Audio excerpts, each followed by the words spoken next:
السلام علیکم ورحمۃ اللہ وبرکاتہ۔ الحمد للہ الذی لم یزل عالما قدیرا سمیعا بصیرا، والصلاة والسلام علی من ارسل شاہدا ومبشرا ونذیرا، اما بعد فاعوذ باللہ السمیع العلیم من الشیطان الرجیم من حمزہ ونفخہ ونفثہ، بسم اللہ الرحمن الرحیم۔ فبشر عباد الذین یستمعون القول فیتبعون احسنہ، اولئک الذین ہداہم اللہ واولئک هم اولو الالباب۔ وقال جل من قائل وننزل من القرآن ما هو شفاء ورحمۃ للمؤمنین۔ ناظرین، پیش خدمت ہے پروگرام دوائے شافی، اور بارگاہ ازدی میں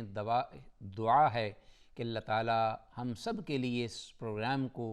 دین اور دنیا ہر اعتبار سے منفعت بخش بنائے، اور جو کچھ بھی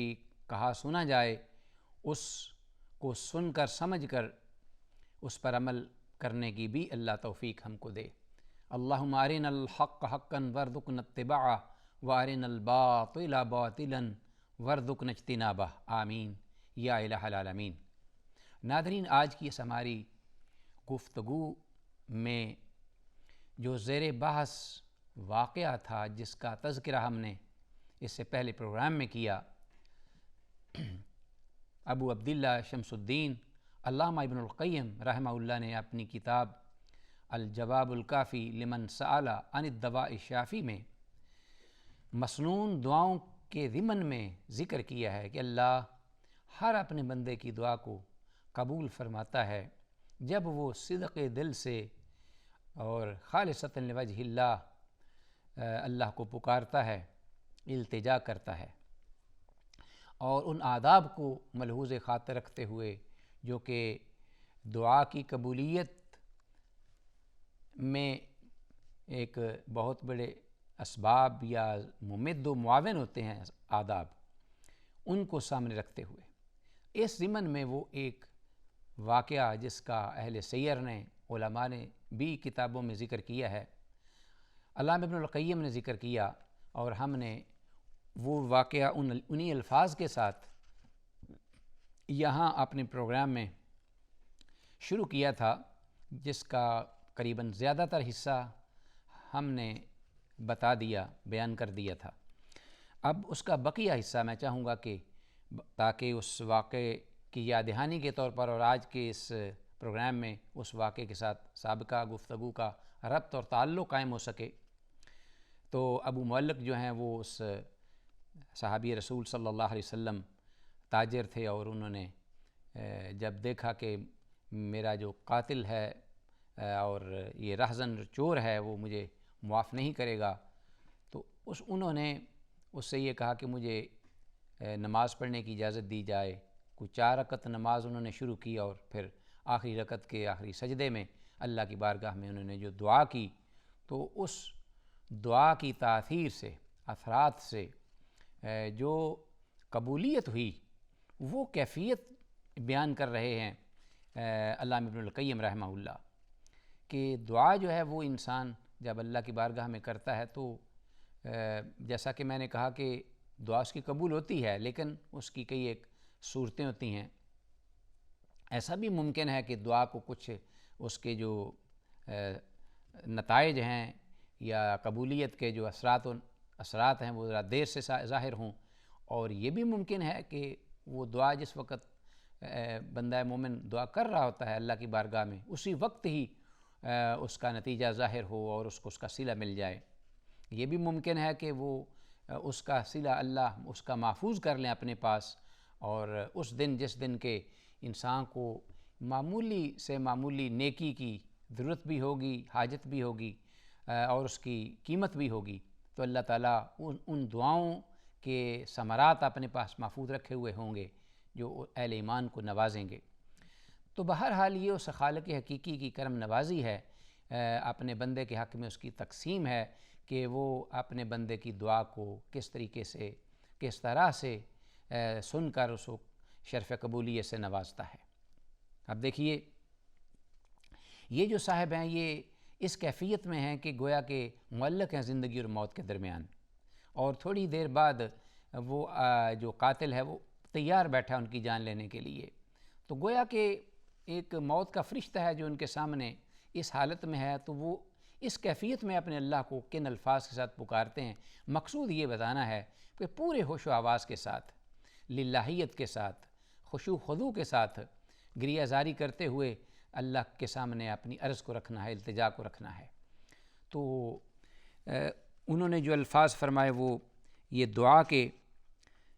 وہ میں چاہتا ہوں کہ دوبارہ ایک دفعہ آپ کی کوشش گزار کر دوں کہ وہ کہتے ہیں یا ودودو یا ودودو یا ذا العرش المجید یا فعال لما ترید اسألک بعزک الذی لا یرام وبملکک الذی لا یدام یا مغیث اغثنی یا مغیث اغثنی یا مغیث اغثنی۔ اور یہ بھی فرمایا وبنورک الذی ملا ارکان عرشک ان تکفینی شر ھذا اللص یا مغیث اغثنی۔ فَإِذَا هُوَ بِفَارِسٍ قَدْ أَقْبَلَ بِيَدِهِ حَرْبَةٌ، جب وہ یہ دعا کر رہے تھے تو اچانک انہوں نے دیکھا کہ گھوڑ سوار نمودار ہوا ایک طرف سے، اس کے ہاتھ میں اسلحہ ہے، نیزہ، اور وہ آتے ہی انہوں نے اس چور کو، اس راہزن ڈاکو کو، قاتل کو اسی جگہ پہ ڈھیر کر دیا۔ پھر وہ جو ابو معلق رضی اللہ تعالیٰ عنہ تھے ان کی طرف متوجہ ہوا سوار کو۔ ابو معلق جو ہیں انہوں نے جو دیکھا اس کیفیت کو کہ قاتل جو ہے وہ تڑپ رہا ہے اور یہ سوار نورانی شکل اور صورت کے ساتھ موجود ہے، تو انہوں نے پوچھا کہ کیا میرے اللہ نے جس سے میں نے مدد مانگی تھی آج اس نے میری مدد کی؟ یہ سوال کیا پوری عزت اور احترام کے ساتھ۔ فقال، تو انہوں نے آگے سے جواب دیا کہ ہاں انا ملک من اہل السماء الرابعہ، کہ میں چوتھے آسمان کا فرشتہ ہوں۔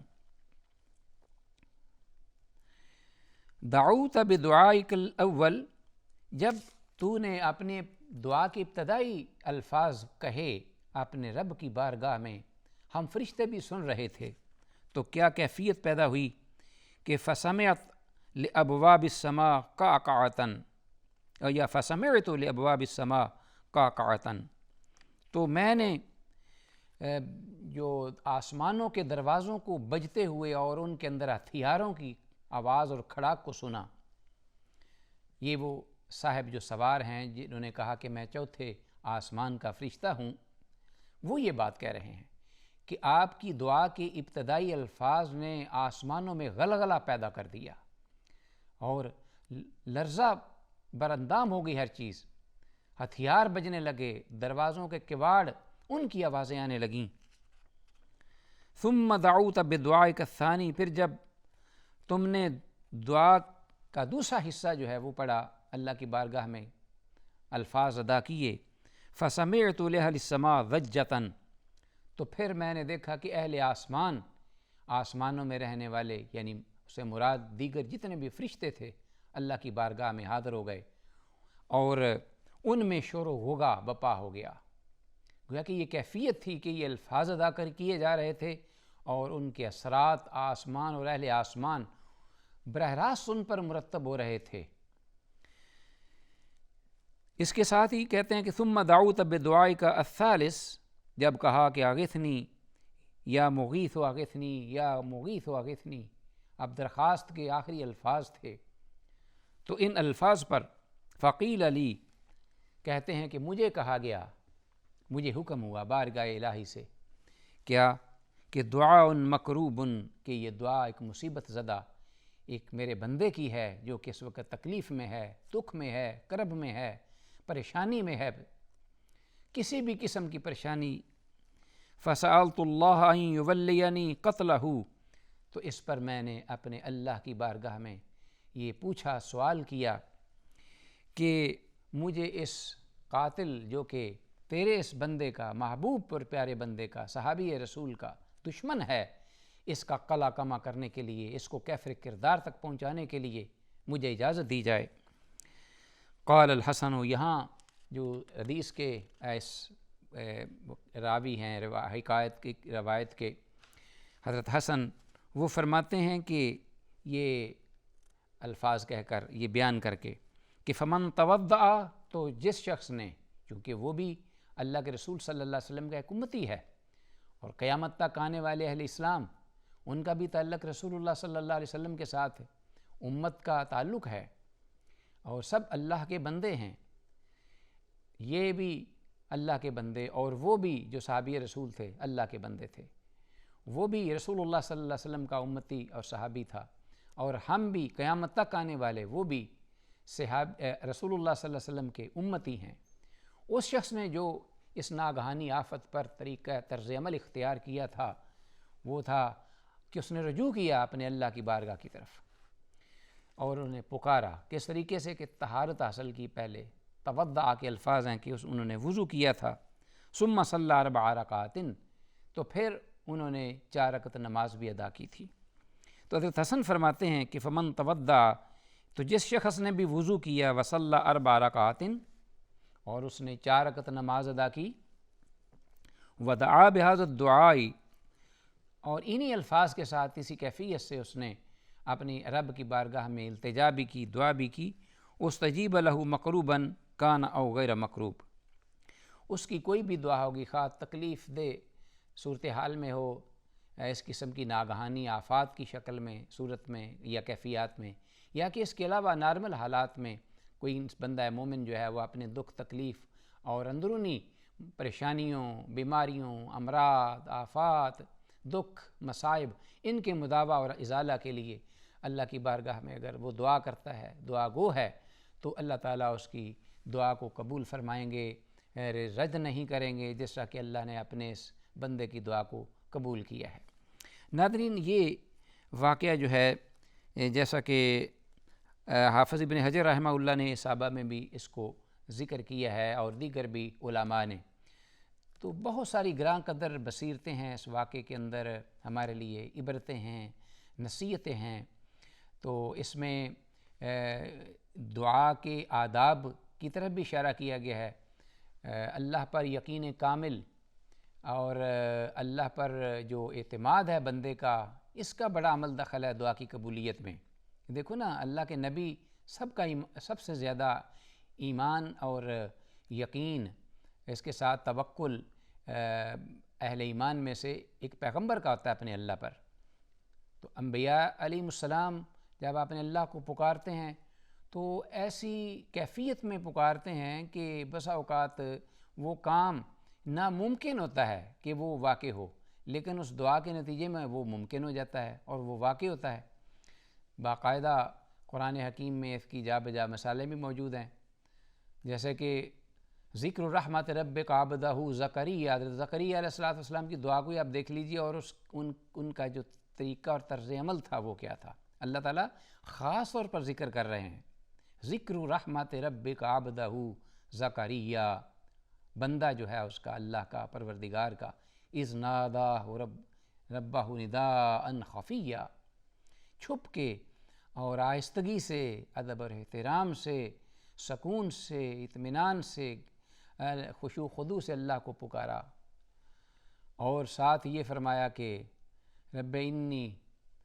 قد وہانی العظم منی واشتعل الراس شیبا، اللہ اکبر۔ ذکر رحمت ربک عبدہ زکریا اذ نادى ربہ نداء خفیا قال رب انی وہن العظم منی، میری ہڈیاں کمزور ہو گئی ہیں، واشتعل منی الراس شیبا ولم اکن بدعائک رب شقیا، اللہ اکبر، کہ میں کبھی بھی اے اللہ تجھ سے مانگ کر مایوس نہیں ہوا۔ کیا مطلب؟ جب بھی میں نے سوال کیا ہے، کوئی بھی میں نے دعا کی ہے تو اے اللہ تو نے مجھے وہ عطا کیا ہے۔ تو ایسا ان الفاظ کو سامنے ذکر کیا۔ اللہ سے مانگنے کے بھی طریقے ہوتے ہیں، تو وہ طریقہ بھی ہمیں آ جائے۔ انبیاء اور رسل بہترین اور کامل اسوہ ہمارے لیے، اللہ سے مانگنے کا طریقہ بھی انبیاء اور رسل سے سیکھیے کہ ولم اکن بدعائک رب شقیا، کہ اے اللہ میں تیری بارگاہ میں آ کر کبھی مایوس نہیں ہوا۔ اللہ اکبر۔ تو پھر مانگا کیا؟ مانگا وہ کہ میں بوڑھا ہو گیا ہوں اور میری گھر والی بھی جو ہے وہ بھی اس عمر کے حصے کو سرپاس کر گئی ہیں کہ جس میں اولاد جو ہے وہ عام طور پر ہوتی ہے، پیدا ہوتی ہے، اور ایک عورت جو ہے وہ اولاد کو جنم دیتی ہے، تو لیکن اس کے باوجود مجھے اے اللہ میرا وارث بنا دے، یارثنی و یارث آل، جو کہ میرا بھی وارث بنے اور دیگر انبیاء رسول کی چھوڑی ہوئی وراثت ان کا بھی وہ وارث بنے۔ تو ناظرین دیکھیے یہ دعا تھی اور بڑی عجیب کیفیات تھیں۔ تو دوسری جگہ پہ آیا ہے کہ فنادت الملائکۃ وهو قائم یصلی فی المحراب، اللہ اکبر، کہ ابھی وہ محراب میں ہی تھے، سجدہ ریز تھے اللہ کی بارگاہ میں، فنادت الملائکۃ وهو قائم یصلی فی المحراب، اللہ کی بارگاہ میں حاضر تھے محراب کے اندر، کہ ان اللہ یبشرک بیحییٰ، آگے اللہ رب العالمین نے وہ خوشخبری دے دی اور دعا کو بھی قبول فرما لیا۔ تو ایک انسان ان کو آداب، یعنی وہ سب سے بہتر دعا کا جو طریقہ سکھلایا گیا وہ یہ کہ یقین کامل کے ساتھ انسان طہارت حاصل کرے، وضو کرے اور پھر 2 رکعت یا 4 رکعت نماز ادا کرے، اور نماز میں جو سجدے ہیں سجدوں کے اندر وہ دعا کرے، اللہ کے سامنے اپنی جو بھی چاہتے ہیں وہ اپنی تمنا ہے، آرزو ہے، اس خواہش کی تکمیل، جو نیک خواہش ہو اس کو رکھے وہ اپنے رب کے سامنے سجدے کی حالت میں۔ تو اللہ رب العالمین جو ہے وہ اپنے بندے کی اس دعا کو قبول کریں گے، اس کو ریجیکٹ نہیں کریں گے، جیسا کہ یہاں حضرت حسن نے یہ فرمایا ہے، یہ بات ذکر کرنے کے بعد، واقعہ ذکر کرنے کے بعد۔ اور پھر یہ ہے کہ جیسا کہ اس دعا کو انسان چھوڑے نہیں، 1 دفعہ نہیں، 2 دفعہ نہیں، 3 دفعہ نہیں، بارہا ان دعاؤں کو ساتھ ساتھ رکھے اور کرتا چلا جائے، دعاؤں سے مایوس ہو کر دعا چھوڑ نہ دے، کہ اللہ جو ہے وہ دینے والا ہے، اس کے در جو ہے وہ ہمارے لیے بھرے ہیں، بھرپور ہیں، خزانے معمور ہیں اور بندوں کے لیے ہیں،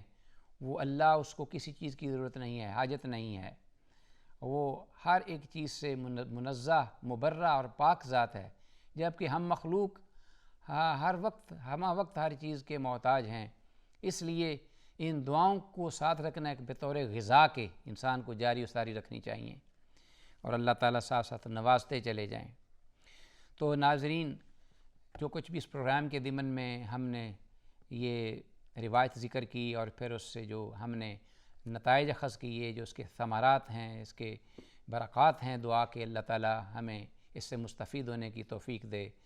ھذا ما عندی واللہ اعلیٰ وعلم بالصواب۔ السلام علیکم ورحمۃ اللہ وبرکاتہ۔